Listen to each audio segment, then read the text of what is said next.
But here in this session, we're going to talk about conservatism and about American conservatism. Why American conservatism? Well, because conservatism elsewhere in the world actually means something different than conservatism in America.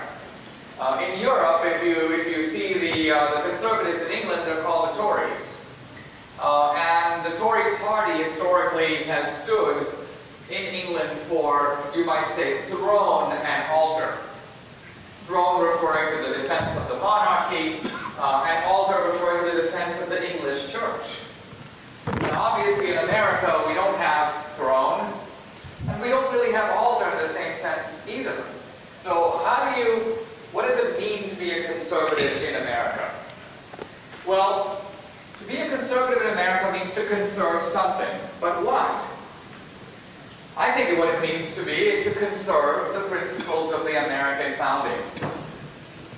But that's a little bit of a paradox if you think about it, because the American founding was itself a liberal revolution. Now, it was a liberal revolution not in the sense of Michael Dukakis or Obama. It was a classical liberal revolution. Now, revolutions by themselves are never conservative, because a revolution is about overthrowing something that was there before, in this case the rule of the British.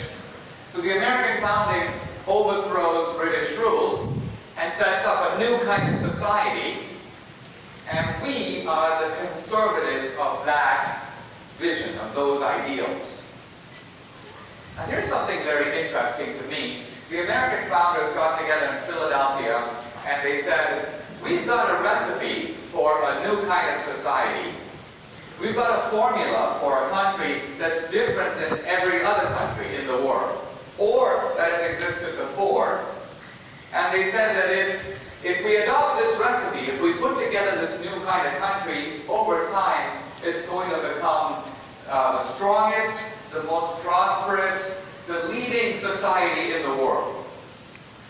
And 200 years later, here we are, America, and we are sort of on top of the world. We're the world's sole superpower. You may say the vision of the founders has been realized. Their prediction has come true. But at the same time, even though America is on top of the world, America has been the sole superpower in the world for only 18 years. Why? Because America has been a superpower since World War II. But it's not until the Soviet Union collapsed that America became the only superpower. And we are a superpower in peril, which means that many people in America, many thoughtful people, and no doubt some in this room, think that it may not be much longer before America is no longer the world's #1. We seem to be worried about losing that position. Now, this idea of the American founders that America is a unique kind of society is called today, it's called American exceptionalism. America is exceptional in some way. Interestingly, President Obama rejects the idea of American exceptionalism. He has said quite famously, well, we're not more exceptional than the Greeks. Everyone thinks they're exceptional. The Greeks do, the British do. So obviously if everyone thinks they're exceptional, no one really is. That's the implication. But it's kind of worth us thinking about here in this room. What is exceptional about America? What was this new recipe that the founders had? What are the principles that have made America unique? I think that's important because if we knew what those are, those may very well be the principles that are responsible for putting America on top. And maybe the reason that America is worried about losing our position is we're getting away from those principles. I've written about this, I'm not the only one. By the way, if you read Tocqueville's Democracy in America, published in the early 19th century, it's kind of a study of American exceptionalism. You have this French guy comes to America asking what's different about America. I want to highlight one thing about America that often gets sort of ignored because it's the key to our current debates. And that is that America is at the core an entrepreneurial society.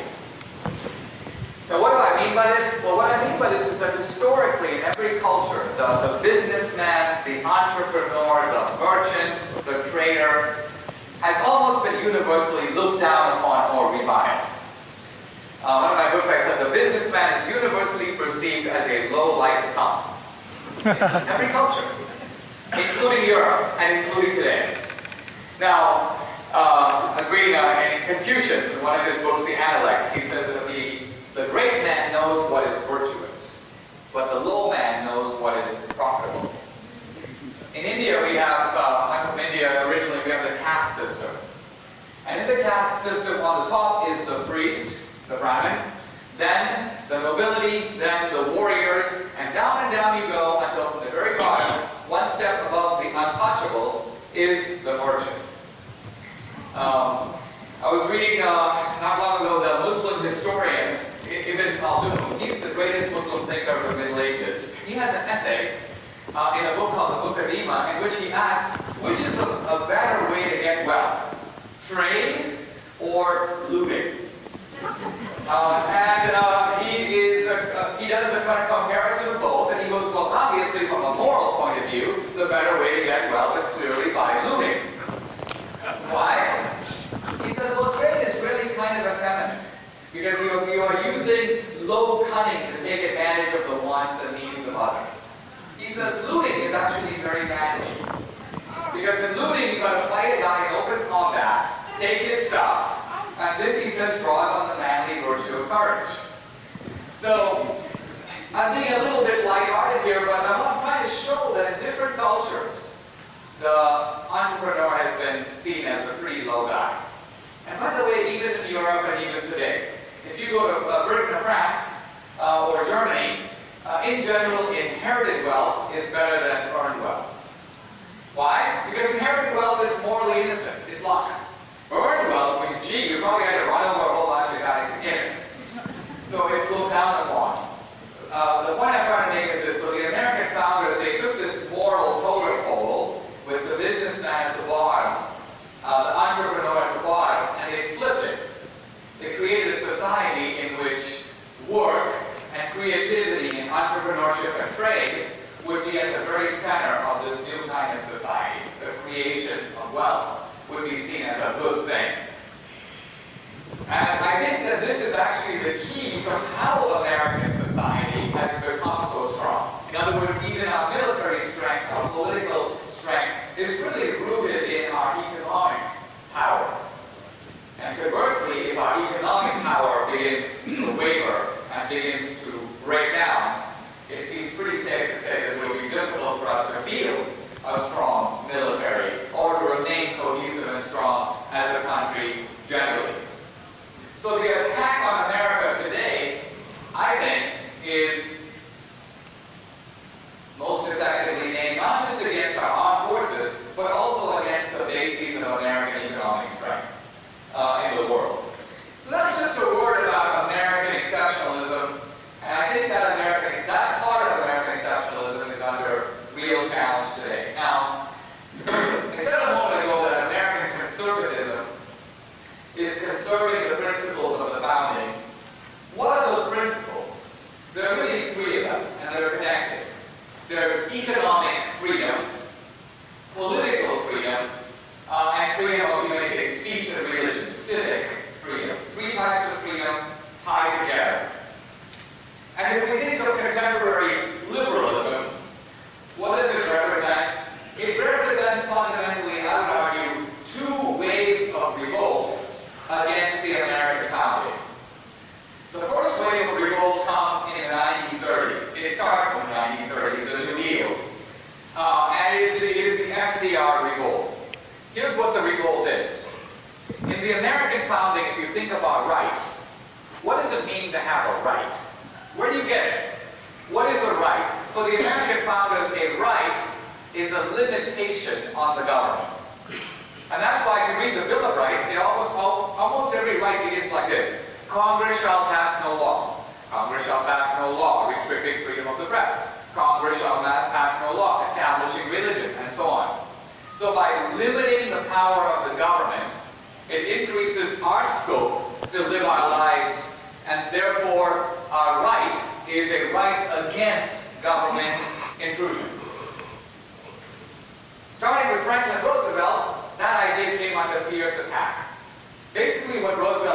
is, what's the point of having a right if you don't have the means to exercise it? So what's the point of having a right to free speech if you don't have the money to start a newspaper? What's the point of having any rights at all if you're hungry and you're sick and you have to worry about your retirement? So FDR said, look, we have to change all this, and we have to have the government, which is previously seen as the enemy of rights, now become the friend and guarantor of rights. Social Security, the origins of Medicare, and so on. Suddenly what happens is the government now, which was seen by the founders as the threat to rights, now becomes, if you will, the guarantor of rights. That's the FDR revolution. It started small with FDR, expanded with the Great Society. It continues through Obama, this idea of the government delivering it for you. And you can't just say that Obama's against freedom. The point is there's a totally different idea here of what freedom means. That's the first revolution. It's an economic revolt against the founding.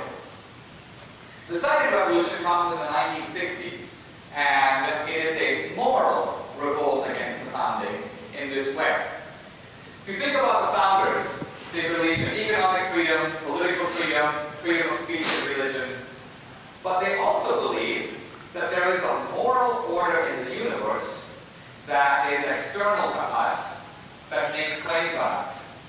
They believe that there's a right and a wrong, and this right and a wrong exist, you might say, in nature. They're objectively true. Take, for example, the Ten Commandments. The Ten Commandments would be one example of what it means to have a sense of right and wrong. And the idea is it's an external code. It comes from nature, it comes from God.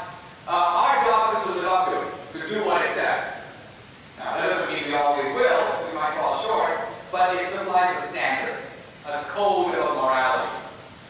So starting in the 60s, we have this big challenge to this. And for some conservatives, they say, well, we kind of got away from morality and stuff, but what I'm trying to say is it's a little different. What to me is really interesting is that since the 60s, we now have in America and the West a rival source of morality. And it's become especially strong among young people. What is this rival source of morality? Well, it's basically the idea that what is right and wrong, the code of truth, doesn't come from out there. It comes from in here. If you want to know what to do, you don't consult some external code. You look at your inner self to tell you infallibly what you should do. And if you're facing any kind of a decision, not even a great moral decision, but even like, should I go to law school or become a poet? The idea is that you dig deep within yourself and you look at that internal rudder inside of you to guide you infallibly about how you should act.